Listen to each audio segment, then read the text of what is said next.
With regard to our H-1B investigation, I am so excited to share what we are uncovering. In the meantime, keep the tips coming. And I say this knowing that I guess I'm a glutton for punishing myself and never having any free time because it's another full-time job just going through all of these emails. But email us if you have any tips. saratips@blazemedia.com. Guys, I love you, but please just keep them to actual tips and not just thanks, great job. I am drowning in these tips and I want to make sure that I don't miss actual tips, but we have been finding some very curious information. We've got one video in edit that we're just waiting to get done and release, and we'll get it out to you guys as soon as we can. But with regard to this subject, it's something that obviously everyone is concerned about, everyone is talking about, and I don't want to leave it alone. And so one of the arguments that you often hear about getting rid of H-1B visas is that it allows companies to import cheap labor. Now, on the surface, that's not supposed to be the case, right? The system is supposed to only bring people who the employer can agree would pay a prevailing wage. And so the prevailing wage would be the minimum that a foreign worker can be paid. It's set by the Department of Labor. Now, I will say, number one, I don't believe there's a mechanism to double check that pay is happening, which is where all of the fraud is taking place most of the time. But it turns out those protections, even with those protections set as they are not nearly good enough because it hasn't kept up with the job market. And the foreign worker rate is still under what American workers usually get. And this is not according to Sara Gonzales Unfiltered. This is according to a new working paper from the Harvard professor of economics. So don't take my word for it. Take Harvard's word for it. The H-1B wage gap, visa fees, and employer demand. So on average, H-1B workers earn 16% less than comparable natives. H-1B workers earn significantly less than U.S. workers, about 16% less than Americans, and in dollar terms, roughly $25,000 to $30,000 per year on average. Now, employers capture large payroll savings over a 6-year visa term. So the $100,000 visa fee that President Trump enacted, that was the whole argument, right? Is $100,000. That's going to prevent all of these low-paying jobs, all of these. It's going to slow everything down. That's actually, according to this, not going to slow down companies because after 4 years, they've made their money back. So the companies are the ones who are investing in this, and they're going to make their money back because they're still paying less for these people to come in because they're still making less than the American worker. So is this actually incentivizing these employers to not go for the H-1B?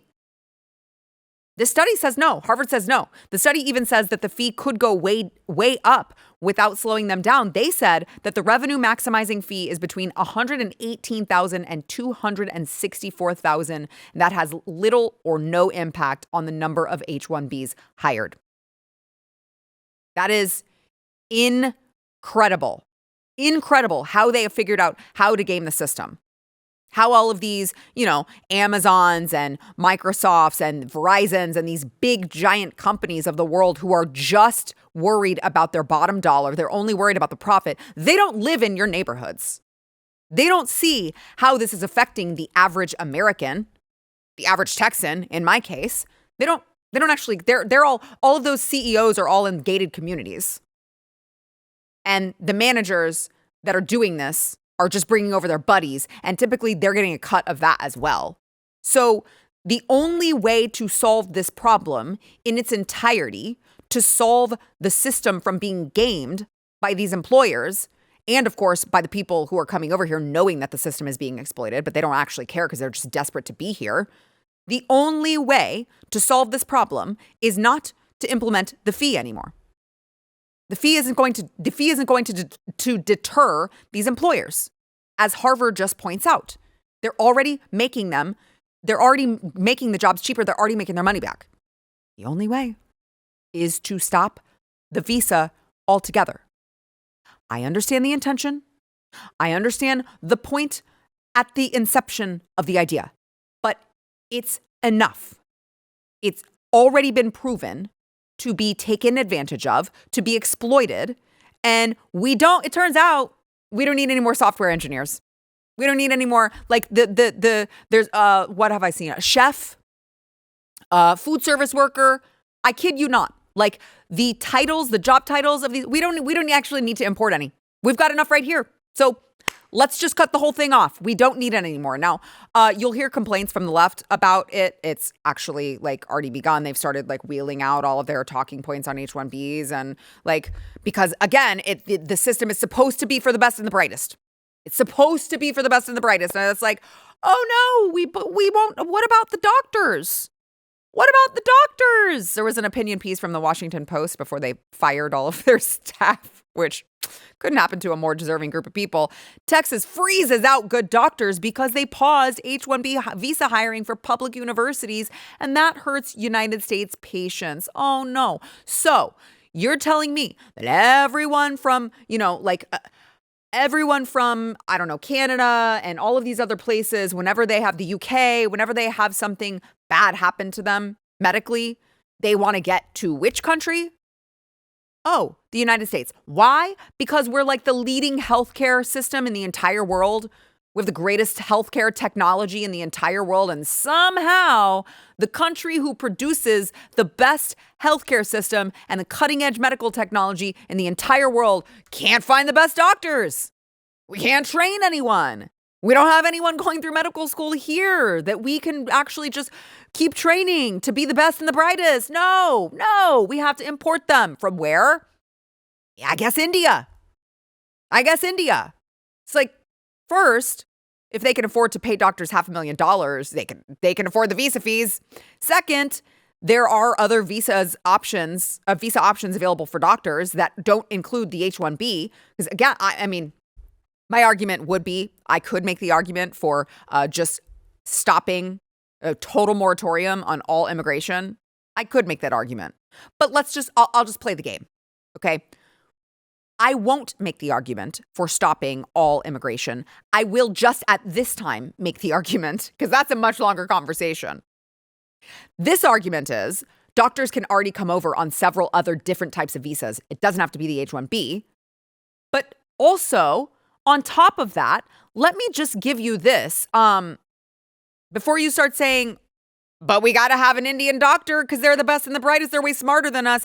Actually, they're defrauding the system in their home countries. There was this is terrifying, massive India-wide fake degree scam cracked, over 100,000 certificates seized. And so as it turns out, back in December, the police in Kerala, India, arrested 11 people who issued over 100,000 fake university degrees in medicine, nursing, and engineering. So just know, if you're going to that Indian doctor, they might not know their shit at all. They might have actually just paid for a fake degree in medicine, a fake degree in nursing. And hey, you know what? You can go get your well check. I'm going to pass. I'm going to find me a good old fashioned American doctor, and I'm going to pass on the importation of the doctors because now you don't even know if they have a real degree. By the way, this is not limited to just those particular areas and industries.